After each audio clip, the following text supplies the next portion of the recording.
Hi everyone, welcome back to my channel. Today we're going to talk a little bit about what to pack if you're going to be bringing a service dog with you on a extended road trip. So I'm going to be driving about 6 hours away with my service dog, and so that will be 12 hours of drive time total because it'll be a there and back trip. So just for example, that's what I'm gonna, and I have a whole list of everything that I'm gonna pack. So we're just gonna jump right in.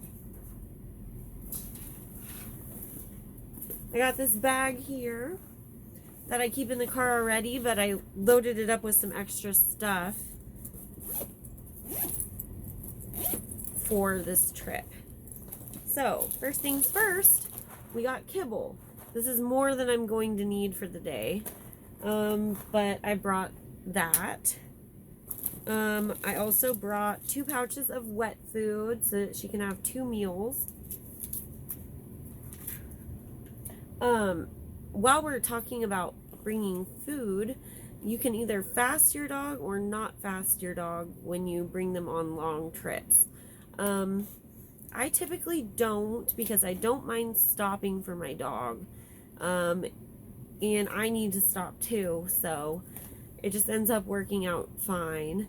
I do try to limit water intake before just a little bit sometimes, just to avoid stopping a bunch of times, but for this trip I'm not going to limit her water intake, because some of you might know my service dog is actually injured right now. She hurt her ACL, or they call it the CCL in dogs, the cranial cruciate ligament. So she is on rest for at least 2 more months and some medication. So I'm not going to fast her because she has medication in her system, so she needs to eat. I have brought some training treats in case my pouch runs out. I brought vet wrap because you can never be too careful. I have 2 toys. These are a couple of her favorites. I have a 50-foot long line, and this one I believe is a 20-foot long line, and it floats. It's orange.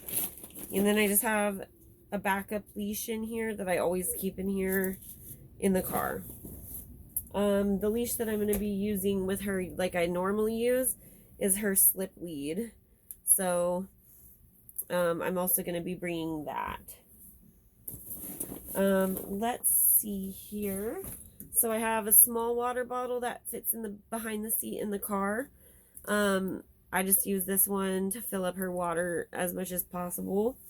And then I also carry a 1/2 gallon big thing of water in the car at all times, just because you can never have too much water. It's always better to be safe with that. So we've got a collapsible water bowl, you know the drill. And then this is really cool. So this comes together, you open it up, pop out the 2 bowls,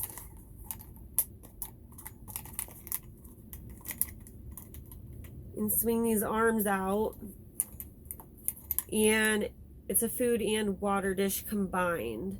So this is going to be perfect, and it takes up seriously so little space, so it just folds back together.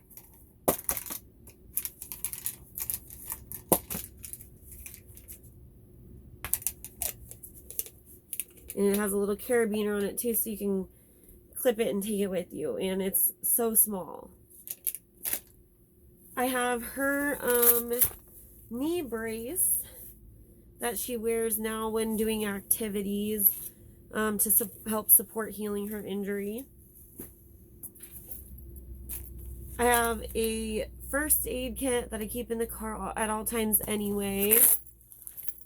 It opens up, it just has, you know, pretty much everything you need.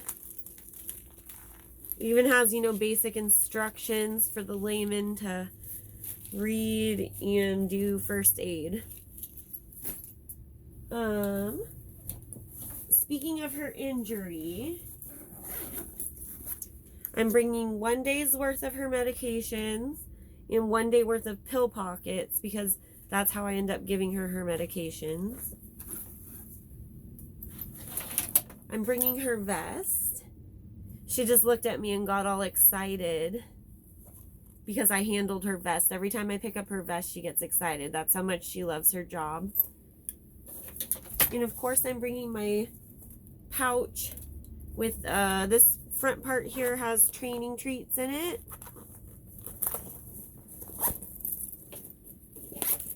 It has a dispenser for poop bags. Inside, I keep gloves. Just, you know, because I'm a clean person like that. And then I also keep pepper spray for safety. So I'm going to be bringing that. I hope I didn't forget anything, but that is her packing list for a 12-hour total road trip. Thanks for tuning in. I hope you found this helpful. If you have a service dog or even if you have a pet dog, most of these items would apply to a pet dog too, except for the vest, obviously. But yeah, thank you for watching. Here's our little angel sleeping.